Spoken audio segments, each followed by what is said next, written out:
I was 17, the first time I realized I wasn't a daughter. I was a utility. It happened at a parent-teacher conference. My counselor, Mrs. Gable, looked at my mom with this pitying expression. She said, "Leo is missing first period twice a week. Her grades are tanking." My mom didn't even blink. She just sighed. That long, exhausted sound she used whenever she played the martyr. She looked at Mrs. Gable and said, "Well, someone has to get the twins to preschool. My Pilates class starts at 8, and Rick is already at the office by 7. The room went dead quiet. Mrs. Gable leaned forward, her voice dropping an octave. "You're pulling a senior out of calculus, so you can go to Pilates?" Mom just shrugged. "It's about self-care. If I'm not grounded, the whole house falls apart. Leo understands. She's such a helper, a helper. That's what they called me for 10 years. Ever since the twins were born, I was the one who knew which laundry detergent didn't make them break out in hives. I knew that Toby needed his crusts cut into triangles, but Jax would scream if his toast wasn't in rectangles. I'd stay up until 2 in the morning, finishing my AP bio project, because I'd spent the evening managing bath time, story time, and the inevitable monster in the closet meltdown. The breaking point? My 18th birthday. I'd been saving for months from my shifts at the diner.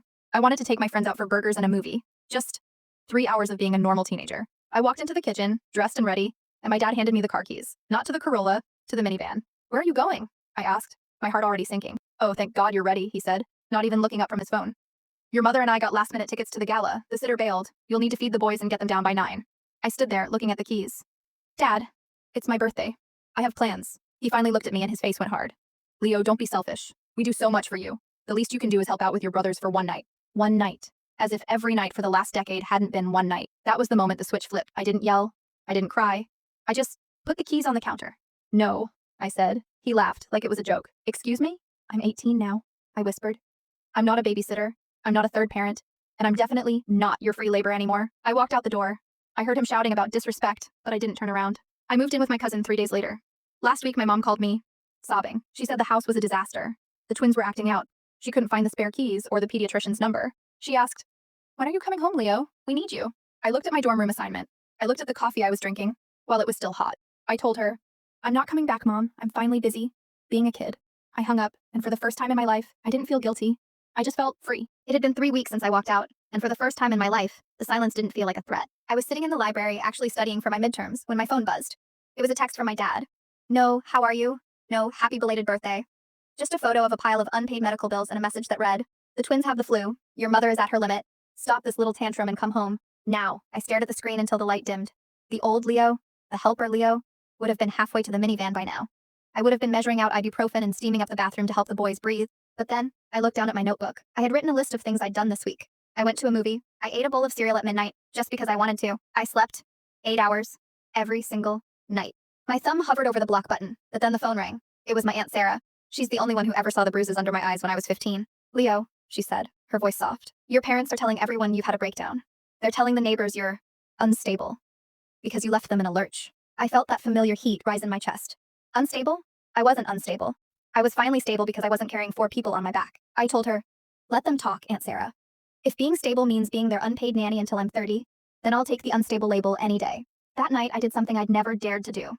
I posted on social media. Not a rant, just a photo of my new dorm desk with a simple caption. "Retiring from parenting at 18, finally starting my childhood." The comments were a war zone. My cousins called me ungrateful. My old teachers sent heart emojis. But the one that mattered? It was from a girl in my class I barely knew. She wrote, "I'm 16 and I'm doing the same thing for my 3 brothers. Thank you for showing me there's an exit." My parents showed up at my dorm 2 days later. My dad looked disheveled. My mom didn't have her Pilates glow. She just looked annoyed.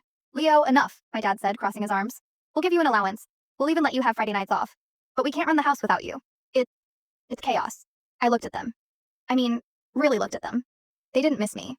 They missed the service I provided. I leaned against the doorframe and smiled. It wasn't a mean smile. Just a final one. "You aren't looking for a daughter," I said. "You're looking for a housekeeper you don't have to pay. The answer is still no. Good luck with the flu." I closed the door and locked it. I heard my mom start to cry. That loud, performative sob. But for the first time, I didn't reach for a tissue to hand to her. I sat back down, put on my headphones, and turned the volume up. I had a life to build. And I was finally the only one in charge of the blueprints.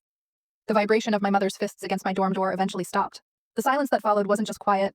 It was heavy with the weight of 18 years of expectations finally snapping. I stayed on the floor for a long time, watching the shadows stretch across my small, messy, and glorious room. The retaliation started the next morning. When I tried to buy a coffee, my card was declined. My father had drained the savings account linked to theirs.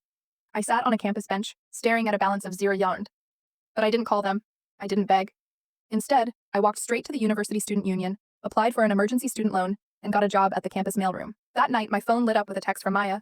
The girl who had commented on my post. She told me her parents were terrified because my leaving had shown her that an exit actually existed. I realized then that I wasn't just a runaway, I was a lighthouse for others. 2 weeks later, Aunt Sarah warned me that my dad was coming to tow my car since it was legally in his name. I didn't hide. I drove the car to their house myself, parked it right in the middle of the driveway, and left the keys on the hood with a note. Here's the car. Here are the house keys.